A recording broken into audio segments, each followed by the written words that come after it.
नमस्कार, आप देख रहे हैं इंडिया टीवी। आपके साथ मैं हूं पंकज भार्गव।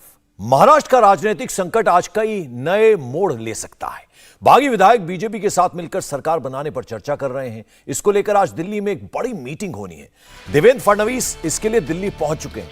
वो यहां अमित शाह से मिल सकते हैं। वहीं दूसरी तरफ शिंदे गुट के निर्दलीय विधायक आज महाराष्ट्र के राज्यपाल को पत्र लिखकर कह सकते हैं कि वो महाविकास आघाड़ी सरकार से समर्थन वापस ले रहे हैं। इससे पहले सुप्रीम कोर्ट ने 12 जुलाई तक एक तरह से बागी गुट को राहत दे दी है। वहीं आज एक या दो और विधायक जाकर बागी गुट का दामन थाम सकते हैं। इसके अलावा महाराष्ट्र के राज्यपाल भगत सिंह कोश्यारी भी एक्शन मोड में हैं। उन्होंने उद्धव सरकार से बीते कुछ दिनों में लिए गए फैसलों की फाइलें मंगवाई हैं।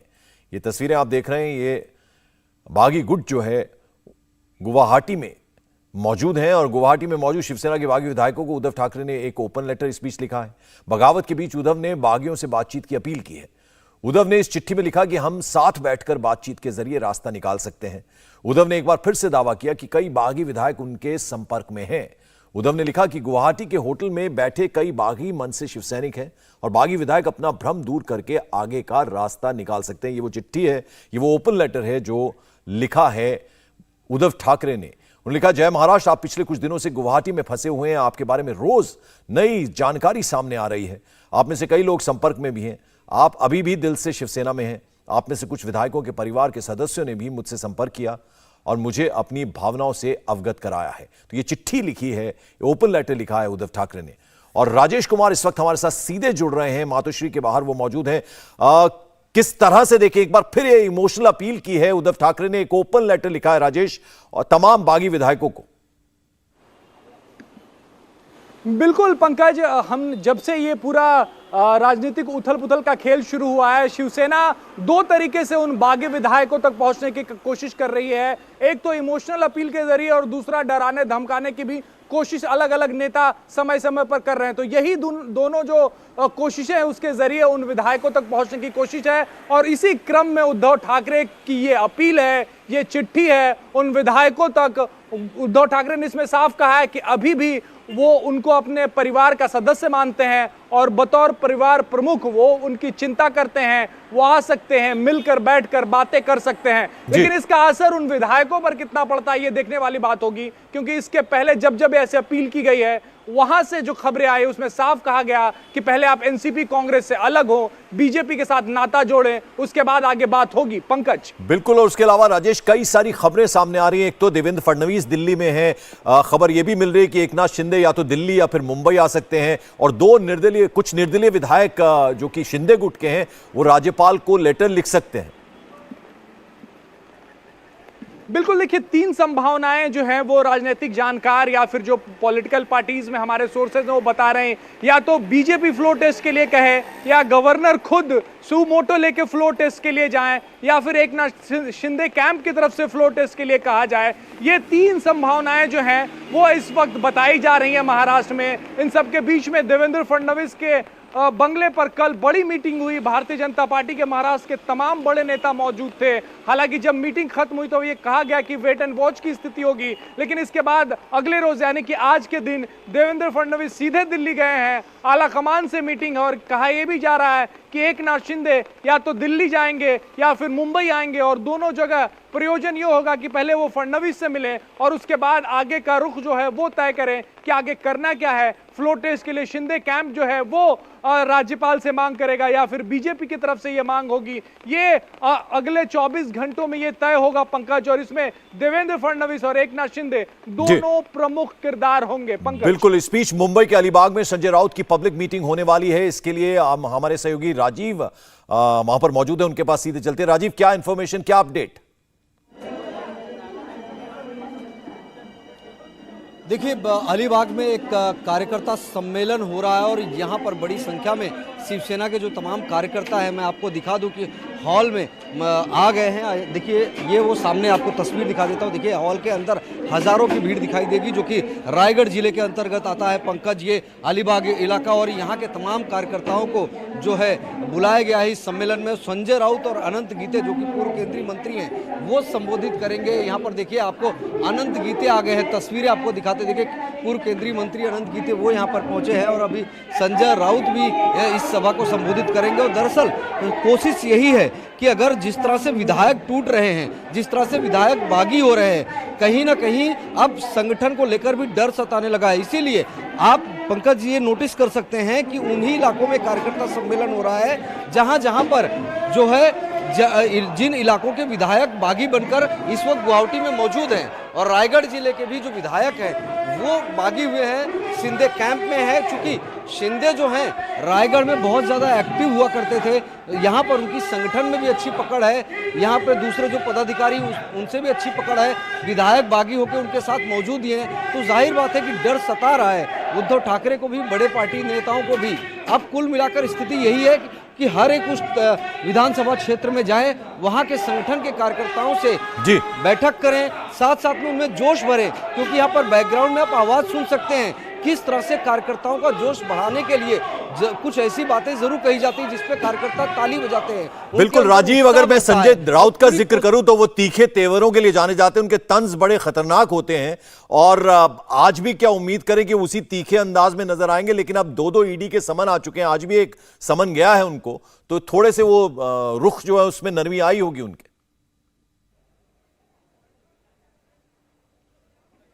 देखिए, जब तक सरकार को लेकर स्थिति पंकज साफ नहीं होती तब तक संजय राउत के तेवर ढीले पड़े, ऐसी उम्मीद कम से कम मुंबई महाराष्ट्र में रहते हुए किसी के लिए कर पाना, कोई अगर करे तो फिर वो मुनासिब नहीं होगा, क्योंकि संजय राउत की पहचान ही उनके बयान से होती है। और ईडी का सम्मन कल मिला था, और उसके बाद देखिए उनको आज पेश होना था, उसके बाद कल उन्होंने अब कहा था कि अतिरिक्त समय चाहिए, और आज उन्हें समय तो मिल गया। अब 1 जुलाई को 1 जुलाई के लिए सम्मन है, लेकिन सुबह उनका ट्वीट देखिए पंकज, उन्होंने उस ट्वीट में क्या कहा है।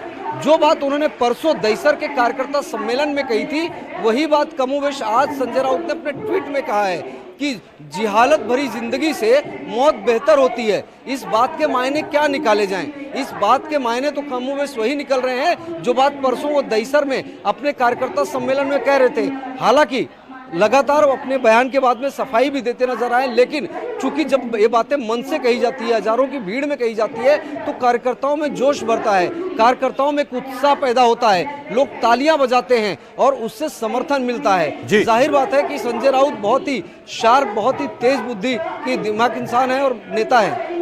चलिए आप नजर बनाए रखिए, वापस आपके पास लौटेंगे। इस बीच आपको बता दें, आज एकनाथ शिंदे गुवाहाटी के होटल से बाहर निकले। एकनाथ शिंदे ने गुवाहाटी में अपने साथ 50 विधायक होने का दावा कर दिया। मीडिया के सवालों के जवाब में एकनाथ शिंदे ने कहा कि हम बाला साहेब के हिंदुत्व को आगे ले जा रहे हैं। उन्होंने कहा कि हम शिवसेना में हैं और शिवसेना को आगे ले जाने का काम करेंगे। एकनाथ शिंदे ने कहा कि जो भी यहां आया है वो अपनी मर्जी से आया है, स्वेच्छा से आया है। हम जल्द से जल्द मुंबई जाएंगे। हमारे जो स्पोक्स पर्सन केसरकर जी है, वो आपको पूरी जानकारी, इंफॉर्मेशन, जो हमारा जो स्टैंड है, हमारी जो भूमिका रही है, जो उसकी जानकारी वो बार बार आपको दे रहे हैं। हमारी जो बाला साहेब ठाकरे हिंदुत्व की जो बात है, हम लोग आगे ले जा रहे हैं, और शिवसेना में हम लोग हैं और शिवसेना को आगे ले जा रहे हैं, और इसमें कोई भी शंका की बात नहीं है। और आपको जैसे ही हमारा अगला जो कदम है, अगला जो स्टेप है, उसके बारे में हम लोग आपको जानकारी देंगे। बिल्कुल। और इस वक्त सुप्रिया सुले कुछ बोल रही हैं, आइए आपको सीधे लिए चलते हैं। ठाकरे की तरफ से की जा रही, जबकि शिवसेना के तमाम नेता उनके खिलाफ बात कर रहे हैं। साथ ही आदित्य ठाकरे का ये भी कहना है कि इन नेताओं को लेकर पहले ही आगाह किया गया था कि इन्हें दोबारा चुनावी मैदान में ना उतारें, फिर भी उन पर विश्वास करके उतारा गया। इस पर आपकी क्या प्रतिक्रिया? ये सब मुझे पता नहीं, मैंने सिर्फ उद्धव जी का जो भाषण, वो जो ट्वीट आया है वही मैंने देखा है। और मेरे ख्याल से ये जो शिवसेना है वो माननीय बाला साहब और माँ ने मिल के बनाई है। हर फंक्शन में जब बाला साहब रहते थे, माँ उनके साथ खड़ी रहती थी, और जब मैं उद्धव जी को मिलती हूँ मुझे हमेशा माँ की याद आती है, क्योंकि उनका स्वभाव, उनका रहन सहन बहुत माँ की तरह है, और एक फैमिली की तरह ये पार्टी हमेशा रही है और आगे भी रहेगी। और हमारे so interesting that I am so patiently talking to y'all and y'all are in such a rush. माझा संपला नहीं है. I am not done. If you then you will not get me. You have made me lose my whole thinking track. I was fully on a track. You don't have to be sorry. Don't be sorry. What happens is I'm genuinely speaking from my heart. So if you speak in the middle, then the data gives away. But see, I have emotionals with that family. This is not, for people, politics is transaction and opportunity. For me, these are all emotions. Whichever party, we believe in human relations. We are not here to just do all the wrong things. We are here to do the right things. Why did I get into politics? Here to serve people and to make good legislation. That's what politics is all about. And रिश्ते ही तो होते हैं, याद रखना. सत्ता आती है और जाती है, सिर्फ रिश्ते रहते हैं. पर अगर रिश्तों की बात करें तो वो रिश्ते तो अब टूट रहे हैं क्योंकि सारे जो नंबर है एकनाथ शिंदे के पास में जो लगातार विरोध कर रहे हैं और दूसरी तरफ उनका ये भी कहना है कि अगर भाजपा के साथ सरकार बनाई जाती है तो वो वापस आने के लिए तैयार हैं. मेरे ख्याल से जो भी उनका प्रपोजल हो, आज का जो अपील उद्धव जी ने किया है वो एक बड़े भाई के नाते किया है. और आप सबको याद होगा कि माँ और बाला साहब ने उनका उत्तराधिकारी, उन्होंने खुद जब वो एक्टिव थे तभी उद्धव जी को ये जिम्मेदारी बाला साहब ने दी है. और एक बड़े भाई के नाते अगर आज उद्धव जी एक अपील कर रहे हैं, जो भी उनकी समस्या है वो घर में होनी चाहिए. तो अगर वो घर आए और अगर उद्धव जी ने अपील किया है तो अगर वो आके एक बार उद्धव जी से बात कर सके तो कुछ ना कुछ हल निकल सकता है. बट डेमोक्रेसी और रिश्ते ये सिर्फ डायलॉग से ही करते हैं. डायलॉग बंद होना, इससे तो कौन सा प्रश्न इस देश में या दुनिया में छूटा है बताइए. So dialogue is a must. और कंसिस्टेंटली उद्धव जी अपील कर रहे हैं और डायलॉग के लिए वो बैठने, आमने सामने बैठने के लिए तैयार है. Ma'am but are you still not a hearing problem. Talk to me very nice. Ma'am, because Eknath Shinde has all the numbers and there is an impending floor test as well. And so what are you, where is the NCP going to lie in that? Because the floor test is impending First in the of all, Maharashtra. Mr. Shinde doesn't have 144. He has, to the best of my knowledge, 50. So I really don't know what his plans are. Very hard to.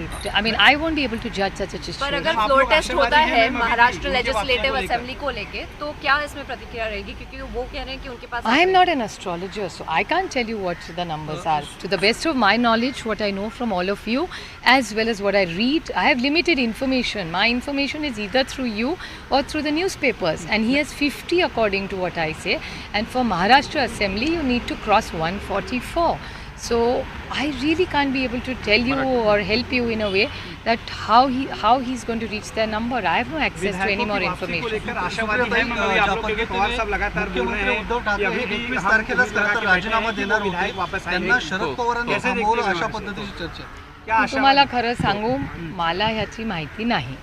जे लोक ह्या agriculture and कल्टिवेशनसाठी बातम्या देत असतात, आणि पेरणीमध्ये जर जास्त लक्ष घातलं तर या राज्याच्या शेतकऱ्याचा आणि तुमच्या माझ्या अन्नदात्याला जास्ती मदत होईल. मुख्यमंत्री भावनिक साथ घालतायत, तुम्ही सुद्धा भावना व्यक्त केल्या. मात्र जे बंडखोर आमदार आहेत ते थेट म्हणतायत की राष्ट्रवादीमुळे शिवसेनेत फूट पडतीये आणि जर राष्ट्रवादीकडनं फारकत घेतली तर आम्ही येऊ, असं तथ्य वाटतं तर. हो, पण हे बघा, आता त्यांना तथ्य वाटतं. गंमत मला एवढ्याच गोष्टीची वाटते की जे सगळ्यात पुढे येऊन बोलतायत ते सगळे आधी राष्ट्रवादीतच होते, हे विसरून चालणार नाही आपल्याला. दीपक भाऊ किती वर्ष राष्ट्रवादीत होते, आपला उदय युवकमध्ये होता, असे किती तुम्हाला उदाहरणं देऊ त्याच्यातले जे आज पुढे आहेत, ते सगळे राष्ट्रवादीतच होते. पण आम्ही कधीही त्या नात्यात कधी कटुता आणू दिली नाही. जरी ते पक्ष सोडून गेले असतील तर आमच्या मनात त्यांच्यासाठी नेहमी प्रेमाच्याच भावना राहतील. कारण माझं स्वतःचं मत असं आहे की आपल्या नेत्याच्या आणि वडिलांच्या आयुष्यात एखादा माणूस 2 मिनिटाचाही आनंदाचा क्षण घेऊन गेला असेल तरी मी कधीही त्या व्यक्तीच्या विरोधात बोलणार नाही.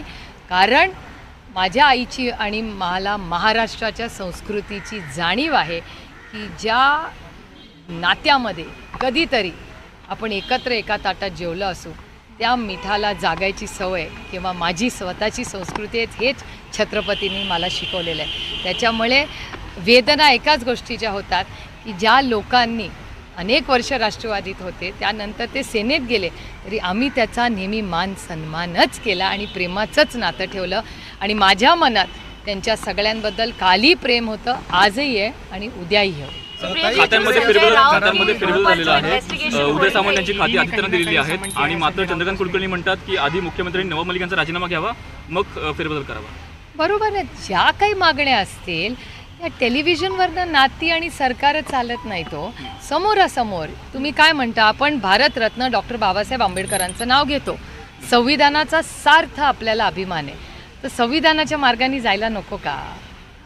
तुम्ही शाहू फुले आंबेडकरांचं छत्रपतींचं नाव घेता तेव्हा समोरासमोर तर बसलं पाहिजे. माझं काय म्हणणं आहे, जे तो सुप्रिया सुले को आपने सुना, उन्होंने कहा कि डेमोक्रेसी और रिलेशन डायलॉग से चलते हैं, सत्ता आती है जाती है, रिश्ते बने रहते हैं. उन्होंने कहा कि उद्धव ठाकरे बड़े भाई की तरह बागी विधायकों से बात करना चाहते हैं, उनके साथ बात करके हल जरूर निकलेगा. शिवसेना को बाला साहब ठाकरे और उनकी पत्नी ने बनाया था और उन्होंने साथ साथ ये कहा, मां वो कह रही थी बाला साहब की पत्नी को, और वो कह रही थी कि उनमें उद्धव ठाकरे में उन्हें वो नजर आती हैं और एक बड़े भाई के नाते वो बात करना चाहते हैं बागी विधायकों से और हल कुछ ना कुछ जरूर निकलेगा. बाला साहब ने उद्धव को अपने जीते जी उत्तराधिकारी बनाया था और मुझे नहीं लगता कि शिंदे के पास बहुमत है. हालांकि एकनाथ शिंदे ये दावा कर रहे हैं, आज वो मीडिया के सामने आए गुवाहाटी में, उन्होंने कहा 50 विधायक मेरे साथ हैं, लेकिन यहां सुप्रिया सुले ने कहा कि मुझे नहीं लगता कि बहुमत जो है वो शिंदे के पास है. ये उन्होंने साफ साफ कहा. उन्होंने कहा कि बाला साहब ने ही उद्धव को उत्तराधिकारी बनाया था और वो तब बनाया था जब पूरे होशो हवास में जब वो जीवित थे, उस वक्त अपने रहते उन्होंने उत्तराधिकारी बना दिया था उद्धव ठाकरे को. तो मुझे नहीं लगता कि शिंदे के पास बहुमत है. यानी बिल्कुल ठीक पीछे खड़ी हुई नजर आ रही है उद्धव ठाकरे के एनसीपी. और अभी सुप्रिया सुले को आपने सुना. महाराष्ट्र के सियासी संकट के बीच बीजेपी खेमे से बहुत बड़ी खबर आ रही है. बीजेपी ने सरकार बनाने का फॉर्मूला तैयार कर लिया है. सरकार बनाने के रोड मैप को बीजेपी ने अंतिम रूप दे दिया है. फॉर्मूले के मुताबिक जो नई सरकार बनेगी उसमें शिंदे गुट से 9 से 10 ज्यादा मंत्री पद बीजेपी के पास रहेंगे. शिंदे गुट को 16 से 17 मंत्री पद मिल सकते हैं और बीजेपी अपने पास 25 से 26 मंत्री पद रखेगी. शिंदे गुट में शामिल सभी 9 मौजूदा मंत्रियों को मंत्री पद मिलेगा. इंडिपेंडेंट एमएलएस को भी बीजेपी और शिंदे अपने अपने कोटे से मंत्री बनाएंगे. यह फॉर्मूला देवेंद्र फडणवीस ने बनाया है. सरकार बनने की सभी बाधाएं दूर होने के बाद नई सरकार बनेगी और फडणवीस के फॉर्मूले पर सरकार बनाई जाएगी. सरकार बनाने का फॉर्मूला लेकर देवेंद्र फडणवीस, जैसे कि हम लगातार आपको बता रहे हैं, दिल्ली पहुंच चुके हैं. महाराष्ट्र बीजेपी अध्यक्ष हैं चंद्रकांत पाटिल, वो भी बीजेपी दफ्तर में मौजूद हैं. तस्वीरें आप देख रहे हैं, देवेंद्र फडणवीस पहुंचे हैं.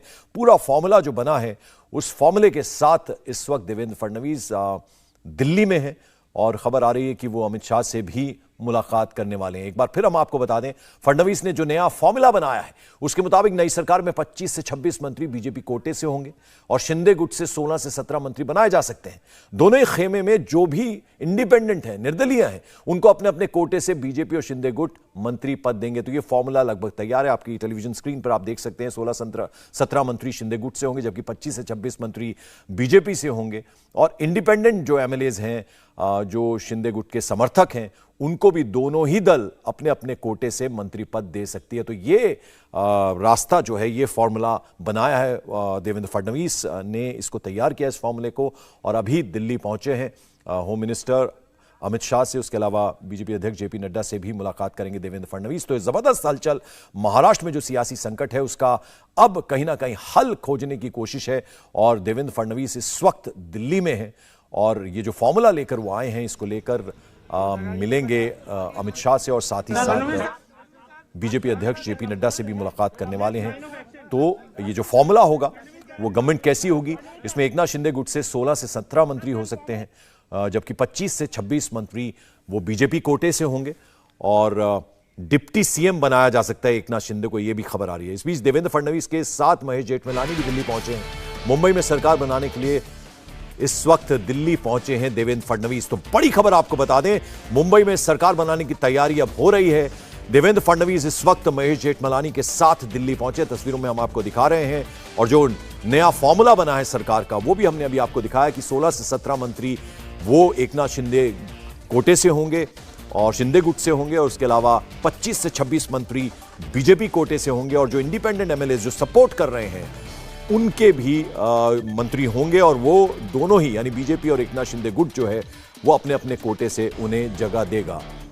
और राजेश हमारे सहयोगी, इसके अलावा राजीव हमारे साथ मुंबई से हैं. तो राजेश, ये बड़ी खबर है, अभी इस वक्त देवेंद्र फडणवीस, महेश जेठमलानी दिल्ली में हैं और ये जो नया फॉर्मूला बना है इसमें 16 से 17 मंत्री एकनाथ शिंदे गुट से, जबकि 25 से 26 मंत्री देवेंद्र फडणवीस गुट से यानी बीजेपी गुट से हो सकते हैं। ये एक नया फॉर्मूला लेकर पहुंचे हैं देवेंद्र फडणवीस दिल्ली।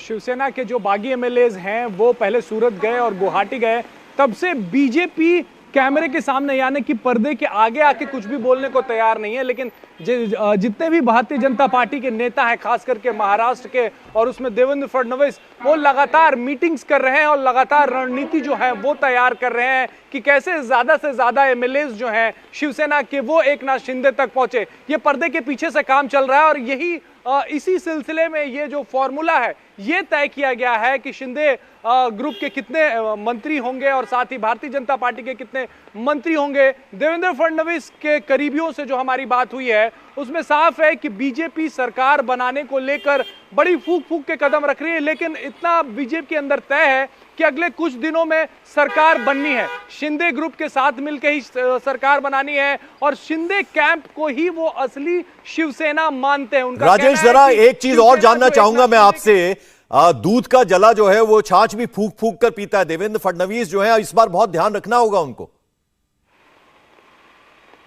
बिल्कुल, पिछले दो बार से देवेंद्र फडणवीस के बारे में कहा जाता है कि ऑपरेशन लोटस उन्होंने महाराष्ट्र में चलाया लेकिन वो फेल हो गए, पहले अजीत पवार के साथ, और दूसरा वाकया तब सामने आया जब वो अनिल देशमुख का मामला सामने आया था, तब दिल्ली जाकर उन्होंने प्रेस कॉन्फ्रेंस किया और बताया कि कैसे पैसे के एवज में ट्रांसफर और पोस्टिंग होती है। तो वो दो मामलों में ऑपरेशन लोटस फेल हुआ था ऐसा कहा जाता है। लेकिन इस बार बीजेपी का एक भी नेता सामने आकर बात करने को तैयार नहीं। इसे समझा जा सकता है कि बीजेपी बहुत ही एहतियात बरत रही है इस बार, लेकिन पर्दे के पीछे जब आप ऑफ कैमरा उनसे मिलते हैं तब वो जरूर बताते हैं कि पूरी तैयारी, पूरी रणनीति जो है वो देवेंद्र फडणवीस के नेतृत्व में चल रही है और शिवसेना से जो लोग अलग इस वक्त गुवाहाटी में बैठे हैं उन्हें ही वो असली शिवसेना के एमएलए और असली शिवसेना पार्टी उन्हीं को मानते हैं और उन्हीं के साथ मिलकर वो सरकार बनाएंगे। बिल्कुल, और राजीव आप जहां पर हैं कुछ देर में वहां पर संजय राउत कुछ बोलने वाले हैं तो उस पर भी सबकी नजर होगी। संजय राउत क्या वहां पहुंच गए? और दूसरा ये अभी हमने सुप्रिया सुले को सुना, पूरे सपोर्ट में उद्धव ठाकरे के पीछे वो खड़ी है क्योंकि महाआघाड़ी का पार्ट है एनसीपी भी।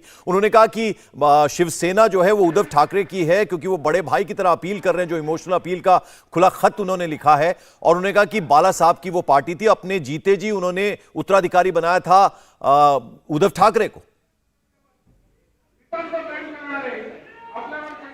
बिल्कुल, देखिए सुप्रिया सुले सिर्फ कह सकते हैं कि अब उनके पास कहने के लिए इन शब्दों के अलावा और कुछ बचा भी नहीं है। हकीकत यही है क्योंकि उन्हें भी इस बात का एहसास हो गया। खुद उद्धव ठाकरे का इस स्टेज पर इस तरह के पत्र लिखना, जब लगातार पिछले 3 दिन से संजय राउत या फिर दूसरे कई शिवसेना के नेता लगातार सड़क पर आकर जो है सबक सिखाने की बात कर रहे थे, वापस मुंबई आने पर गुवाहाटी से चौपाटी पर आने तक, भाईखला से नरमन पॉइंट तक पहुंचने तक के शब्दों का इस्तेमाल किया जा रहा था।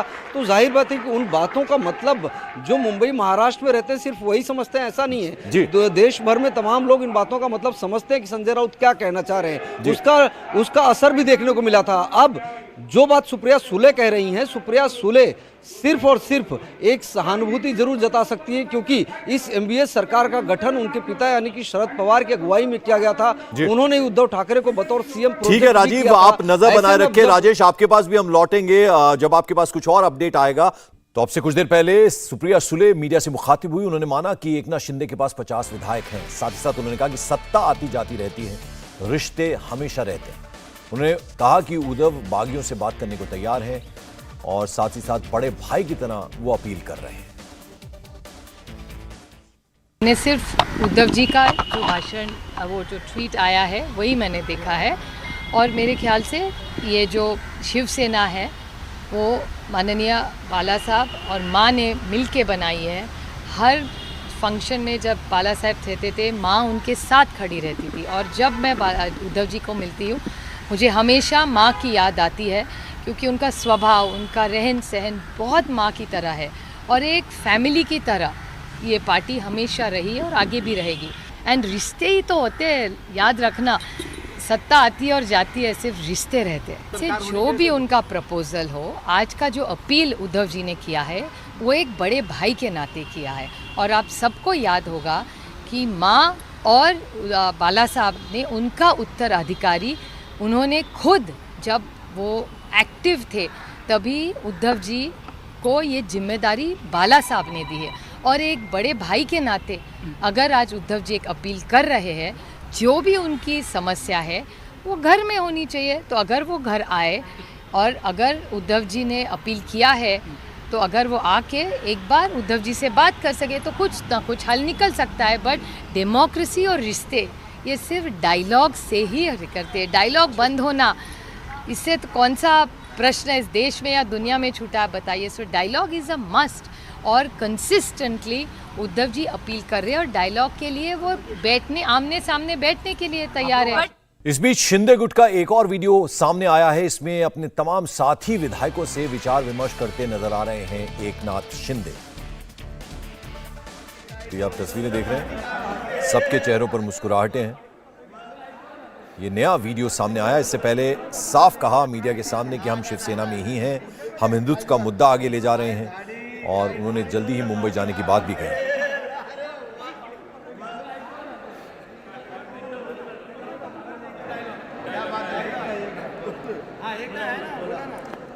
इस बीच उद्धव गुट ने दावा किया है कि 20 विधायक उनके संपर्क में हैं। इस दावे पर शिंदे गुट ने पलटवार किया। शिंदे गुट ने कहा कि जो बाकी विधायक संपर्क में हैं उनके नाम बताएं उद्धव गुट, और जो लौटना चाहते हैं उन्हें वापस भेज दिया जाए। जो भी विधायक यहाँ पे वो कह रहे हैं तो उसमें से 20 से ज़्यादा विधायक शिवसेना के शीर्ष नेतृत्व के हमारे साथ में संपर्क में है और उन्होंने इस बात की गवाही दी है कि हम जब हाउस में आएंगे या सामने आएंगे तब हम शिवसेना और ये महाविकास आघाड़ी के पक्ष में हम मतदान करेंगे, हम आपके के साथ हैं। ऐसा है कि अगर वो उनके नाम हमारे पास भेज दे तो हम उनको सेफली मुंबई पहुंचने का इंतजाम कर लेंगे। तो रोज रोज उनको ये बोलने की नौबत नहीं आएगी। ये रोज रोज बोल रहे हैं, एक भी विधायक का नाम नहीं बोल रहे हैं। नाम बोल दीजिए, हम उनको वापस भेज देंगे जैसे देशमुख को भेजा था।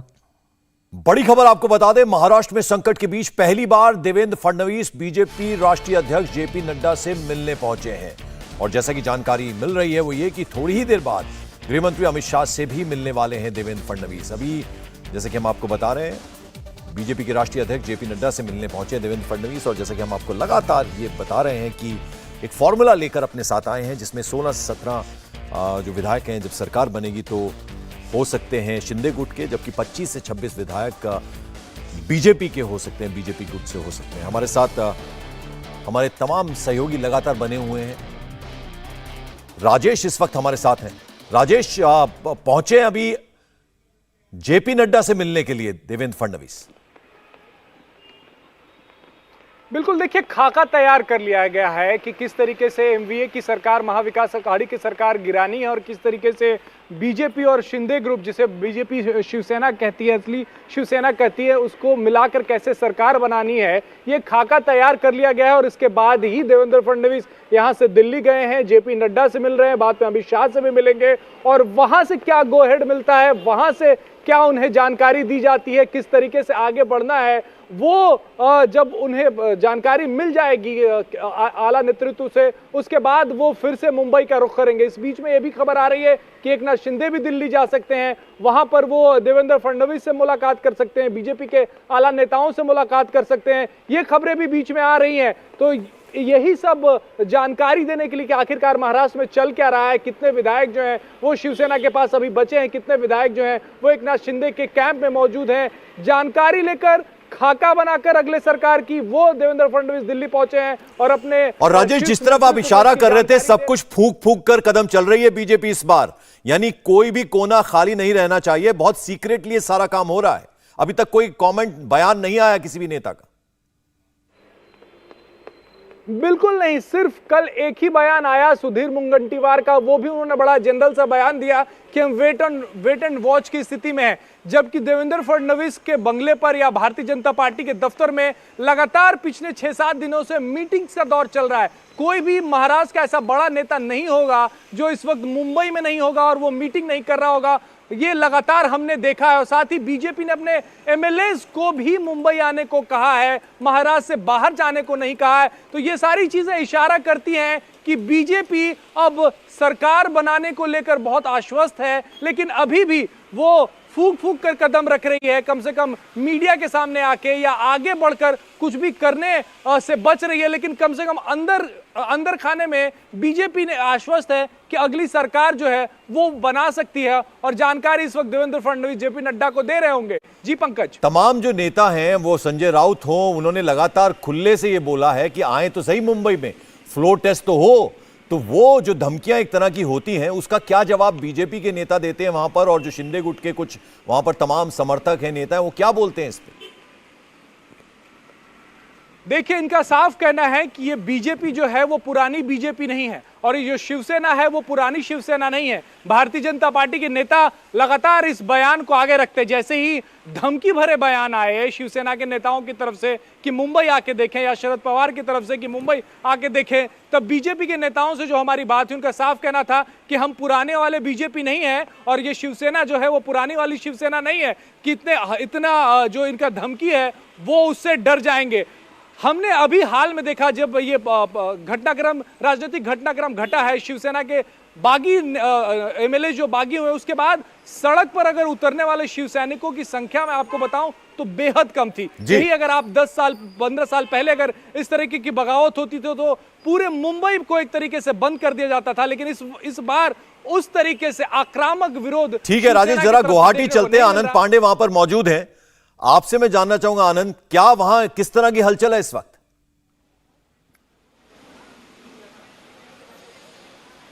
ये गुवाहाटी का जो माहौल है वो कल से बदला हुआ है, और अभी एक शिंदे ग्रुप ने कुछ देर पहले एक वीडियो जारी किया है, उसमें हम देख सकते हैं कि सभी जो विधायक हैं, जो यहाँ बागी विधायक हैं, वो आपस में बातचीत कर रहे हैं, हंस रहे हैं, और एकनाथ शिंदे उनके साथ मौजूद हैं। ये बताता है कल के सुप्रीम कोर्ट के फैसले के बाद और जिस तरह से आज राजनीतिक गतिविधियां बढ़ी हैं मुंबई से लेकर दिल्ली तक, कितनी जो इनकी उम्मीदें थी, अब इनको लग रहा है कि जो जिस बात को लेकर इन्होंने लड़ाई की थी, जो बगावत इन्होंने शुरू की थी, अब वो अंजाम तक पहुंचने वाली है।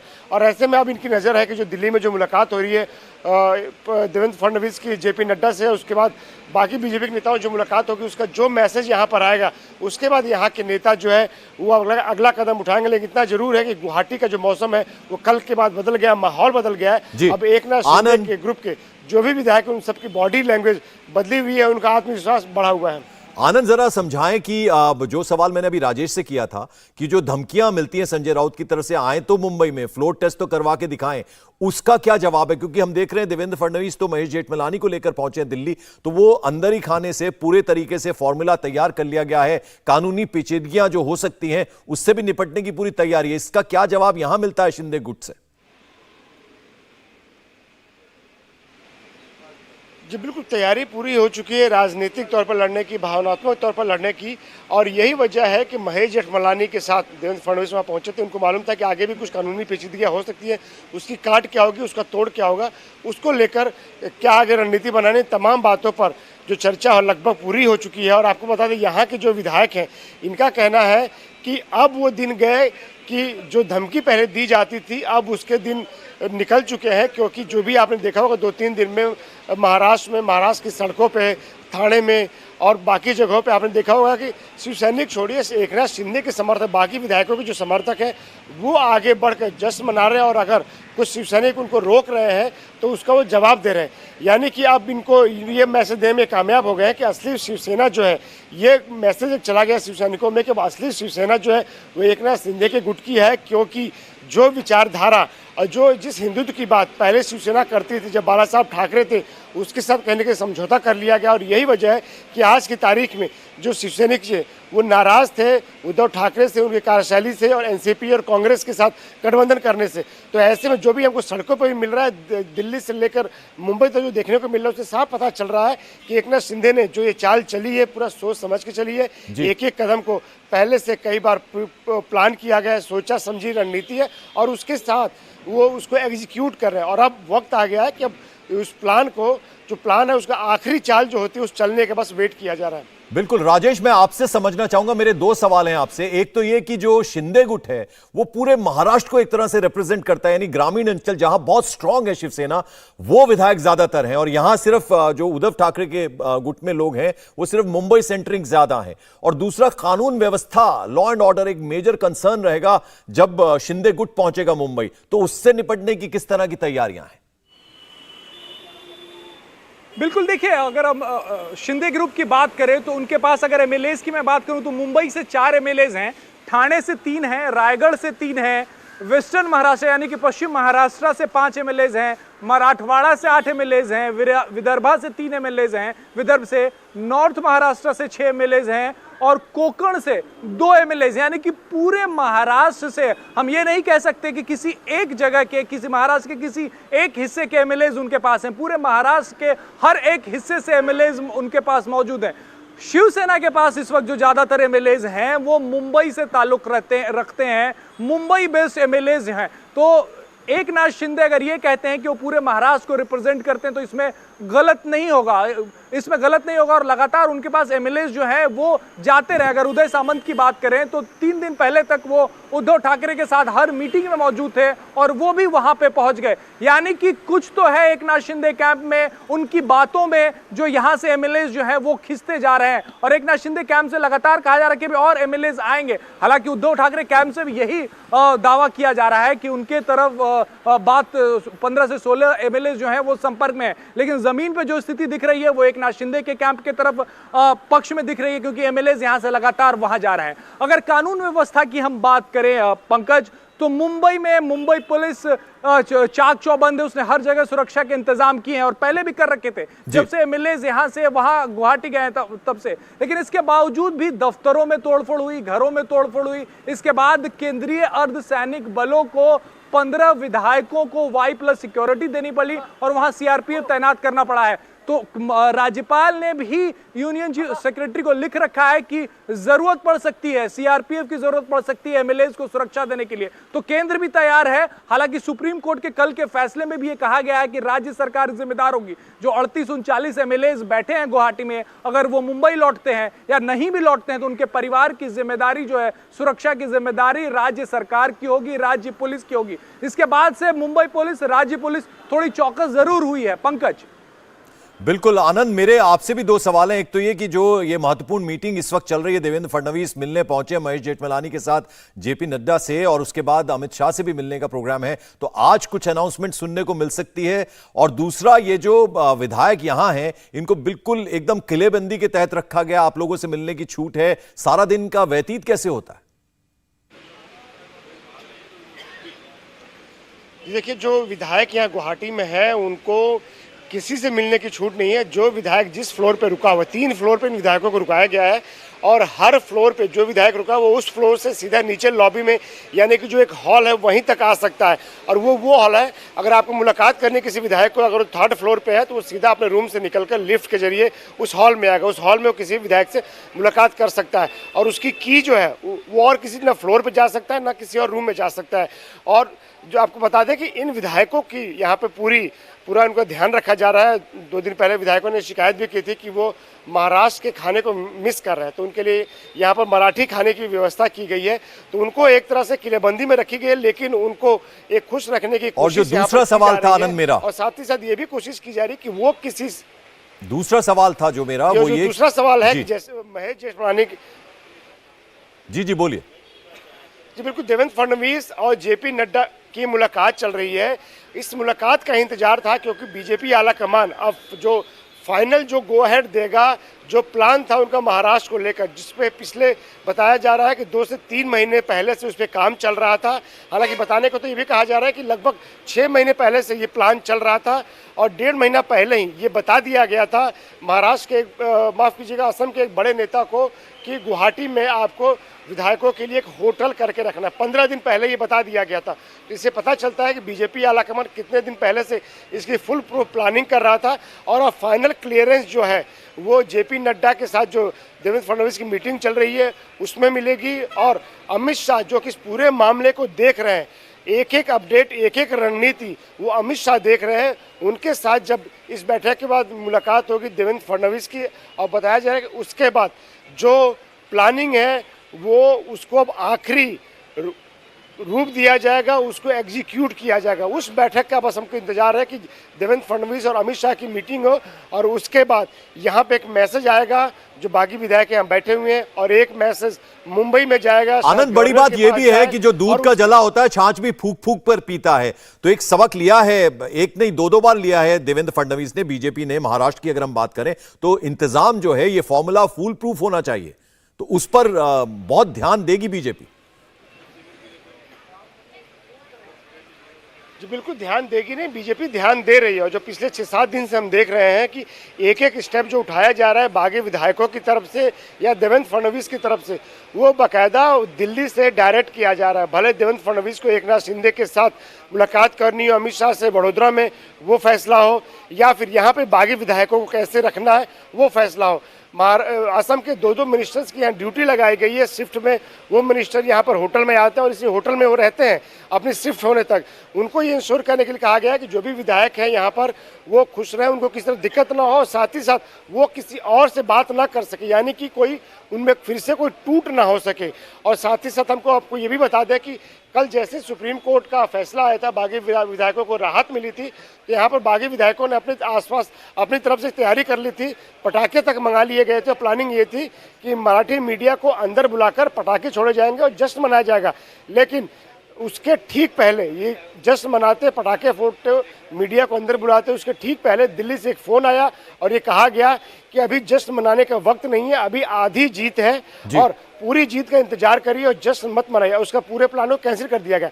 इससे पता चलता है कि एक एक स्टेप जो है बागी विधायक क्या क्या कदम उठाएंगे और बाकी देवेंद्र फडणवीस क्या करेंगे, किससे मिलेंगे, कहाँ जाएंगे, ये सब दिल्ली से तय हो रहा है और कोई भी गलती की गुंजाइश इस बार नहीं रखी जा रही है। आनंद, जो शिंदे गुट है उनको राजनीति गुवाहाटी में तो करनी नहीं है, मुंबई में जाके करनी है, महाराष्ट्र में करनी है, तो सिक्योरिटी मेजर कंसर्न है, उसको लेकर केंद्र जो है उसकी भी नजर रहेगी इस पे।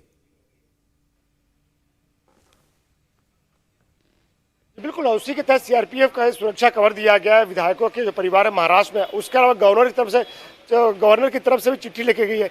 और आपको भी ये पता है कि जो अगर कुछ ऐसा होता है तो मुंबई पुलिस की प्रेमा फेसी जिम्मेदारी होगी। तो ऐसे मुंबई पुलिस भी ये नहीं चाहेगी कि लॉ एंड ऑर्डर खराब हो। और दूसरी बात ये कि एक मैसेज चला गया है अक्रॉस पुलिस और एडमिनिस्ट्रेशन और पूरी जनता में कि उद्धव सरकार की विदाई की बेला है। तो ऐसे में कोई भी रिस्क नहीं लेगा और यही मैसेज शिव सैनिकों में चला गया कि अब विदाई की बेला है मौजूदा सरकार की। अब उसको उनको तय करना है कि आखिर वो किसके साथ है। तो सिक्योरिटी का मेजर कंसर्न होने की अब गुंजाइश कम है। सेंट्रल पुलिस फोर्सेस इस पर नजर रख रही है, मुंबई पुलिस नजर रख रही है, गवर्नर खुद नजर रख रहे हैं और कोर्ट ने भी कुछ खुद कहा है, कल सुप्रीम कोर्ट ने भी। तो ऐसे में इस बात की गुंजाइश कम है कि अगर ये मुंबई जाते हैं ये विधायक तो सिक्योरिटी के लिए कोई बड़ा कंसर्न होगा या फिर शिवसैनिक कोई हंगामा करेंगे, क्योंकि अब शिवसैनिकों के भी पास ये समय आ गया कि वो तय करें। काफी शिवसैनिकों ने अपना मन बना लिया है और वह जो असमंजस में, मैं जरा यहाँ रोकना चाहूंगा इस बीच, आपको बता दें बड़ी खबर जो आ रही है वो ये कि सोनिया गांधी ने उद्धव ठाकरे से फोन पर बात की है। महाअघाड़ी की सरकार है इस वक्त महाराष्ट्र की, अगर हम बात करें तो उसमें कांग्रेस भी उसका एक पार्ट है, हिस्सा है। तो ऐसे में सोनिया गांधी ने अभी उद्धव ठाकरे से फोन पर बात की है। तो बड़ी खबर आपको बता दें कि अभी हमने सुप्रिया सुले को सुना था, वो पूरे सपोर्ट में नजर आ रही थी उद्धव ठाकरे के। उन्होंने कहा कि बड़े भाई की तरह वो बागी गुट को जो कह रहे हैं कि आइए मिलिए बातचीत करिए। और अब सोनिया गांधी ने भी उद्धव ठाकरे से फोन पर बात की है। तो बड़ी खबर इस वक्त की आपको बता दें, सोनिया गांधी ने अब से कुछ देर पहले उद्धव ठाकरे से फोन पर बात की है। तो महाराष्ट्र का ये सियासी जो संग्राम चल रहा है उसमें बहुत सारी अपडेट्स आ रही हैं, बहुत सारी खबरें आ रही हैं। और जो अभी ताज़ा खबर है वो ये कि सोनिया गांधी ने फोन पर उद्धव ठाकरे से बात की है। अभी तक एनसीपी को हमने देखा था, एनसीपी का रुख साफ था, उद्धव ठाकरे को पूरा बैक करती हुई नजर आ रही थी एनसीपी। सुप्रिया सुले को अभी हमने सुना, उन्होंने कहा कि बड़े भाई हैं वो और तमाम बागी विधायकों से बात करें। अब सोनिया गांधी ने बात की। इस बीच आपको बता दें 5:30 बजे उद्धव ठाकरे की मंत्रियों के साथ मीटिंग है, नए मंत्रियों के साथ ये बैठक करने वाले हैं उद्धव ठाकरे। तो हमारे साथ राजेश हैं। राजेश, 5:30 बजे अपने जो मंत्री, नए मंत्री उन्होंने बनाए, उनके साथ बैठक करने वाले हैं उद्धव ठाकरे। क्या जानकारी, क्या अपडेट?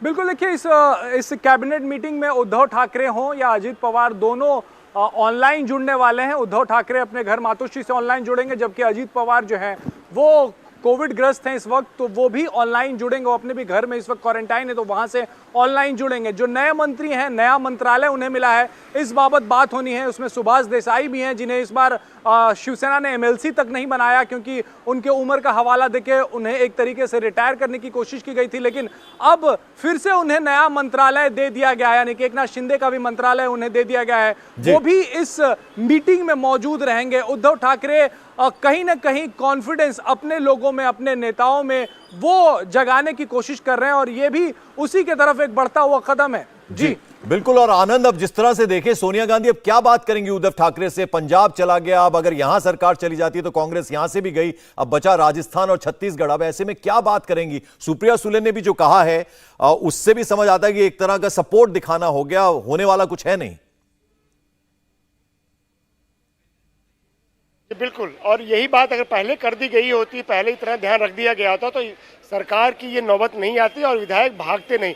यहाँ अलग बात है कि महाविकास अघाड़ी सरकार में कांग्रेस भी एक बड़ा प्लेयर, तो सोनिया गांधी बात कर रही हो एक अलायंस पार्टनर के नाते उद्धव ठाकरे से पता कर रही हो कि आखिर ऐसा कैसे हो और आगे क्या कर सकते हैं।